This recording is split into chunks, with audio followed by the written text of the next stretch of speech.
Welcome to episode 2 of Topics Off the Top, where I discuss graffiti topics right off the top of my head. And if there's anything you guys want me to speak on, just drop it in a comment.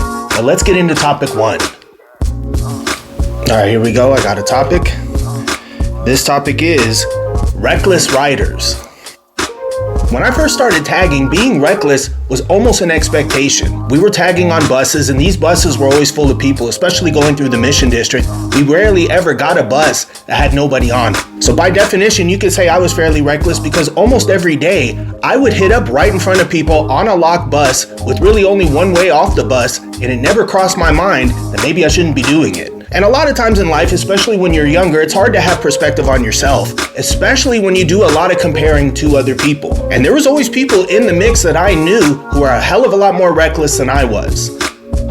And in terms of people that I tagged with and that I personally knew, my homeboy W was at the top of that list of reckless riders. I met W when I started going to Wallenberg, and he lived not too far away from me on Cesar Chavez and Guerrero. And almost every day, me and Kay saw this dude, and anytime we were with him, he was doing very reckless stuff. You could just ask the homeboy W to do something, he would give you a very blank look on his face and a smile, he would giggle, and then he would do it, no matter how reckless it was. And this includes hitting up right in front of the bus driver, either inside or outside the bus, doing walk downs, or hitting up in very hot locations in a very hot way.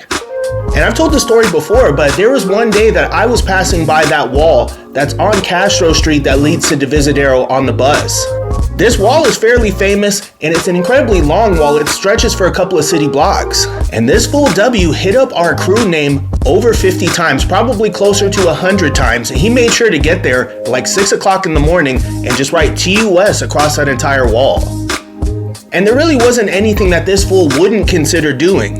But in retrospect, I think his ability to consider wasn't there. This dude didn't understand consequences. This dude didn't understand the trouble he was putting himself in, the stranger danger he was putting himself in, especially when you factor in heroes. He would just do something, laugh before, and then laugh after it was done.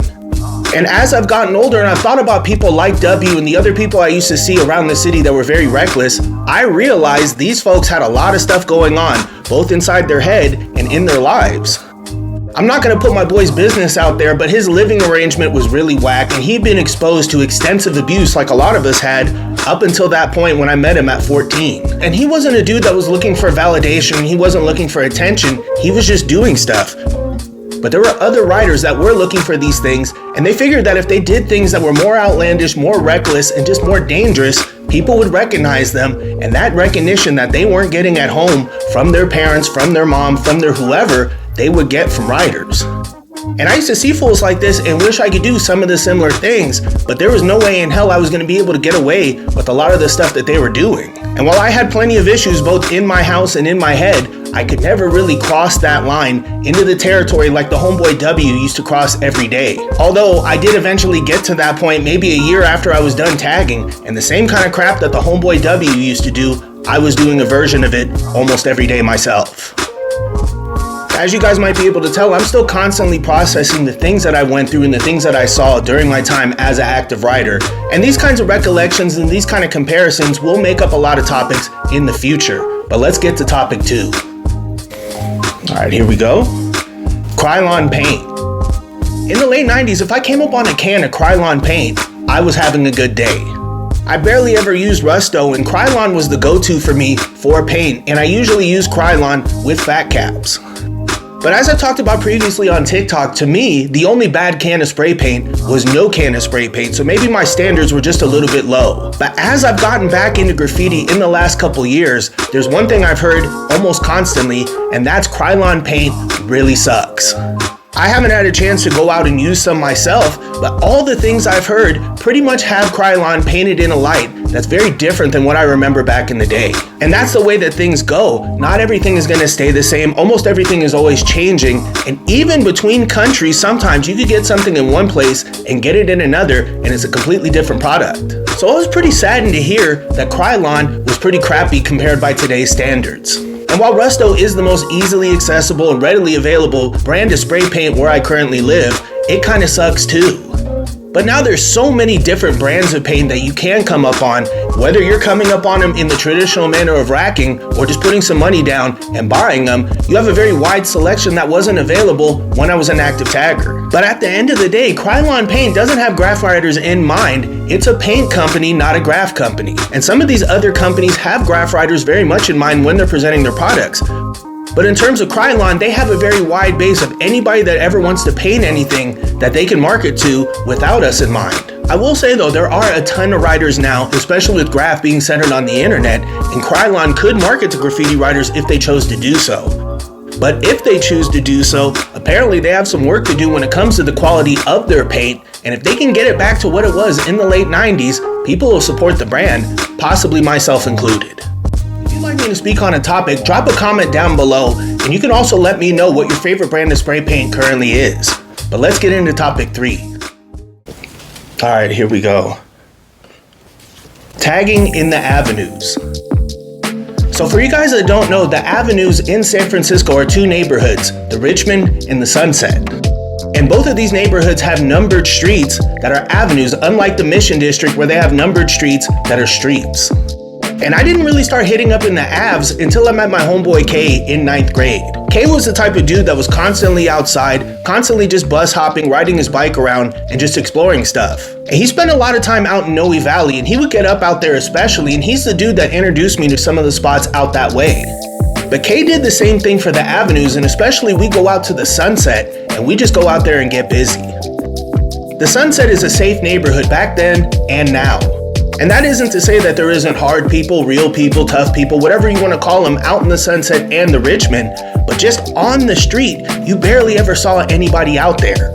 And it was a nice reprieve for us to leave a lot of the things that we had to worry about behind and just go out there and just crush.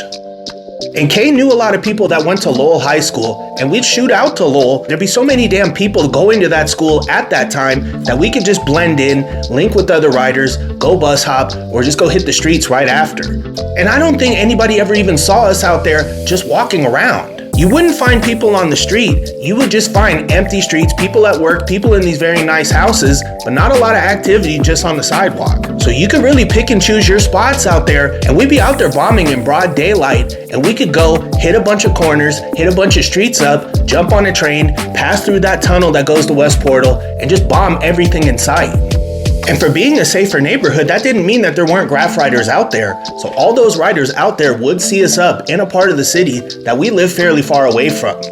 And anytime this fool K asked me if I wanted to go bomb out in the Avs, the answer was always an immediate yes. And given the large Irish population out in the Sunset, people used to think that I was from out there, but I'm not. And really, unless I was going to see a girlfriend or going out there to tag, I didn't spend too much time out in the Sunset or out in the Richmond, but shout out to those 2 neighborhoods. But let's get into topic 4. Like I said, if you guys want me to speak on something, just drop a comment, but let's see what this is. SF taggers and their backpacks. One of the things that people have noticed about San Francisco taggers that aren't San Franciscans are the way that San Francisco taggers wear their backpacks.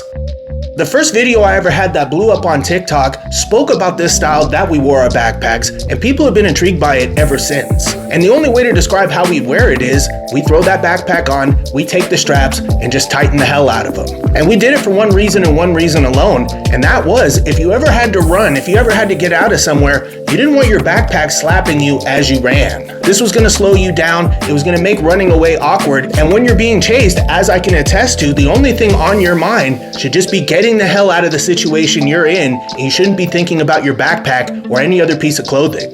And this was something that was pretty widespread, especially amongst bus hoppers.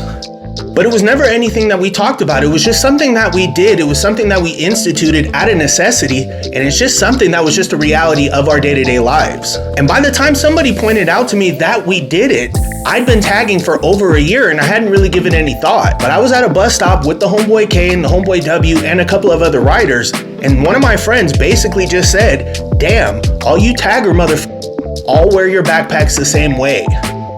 And we kind of just like looked at each other and we're like, damn, this fool isn't wrong. We all do this, and it's something that we're all subconsciously doing without even speaking about it. And San Francisco's bus hopping scene and bus hoppers in general aren't really well known enough for this to be iconic to anybody outside the city. And I've had conversations with graffiti writers from elsewhere, and especially from places that don't have bus hopping.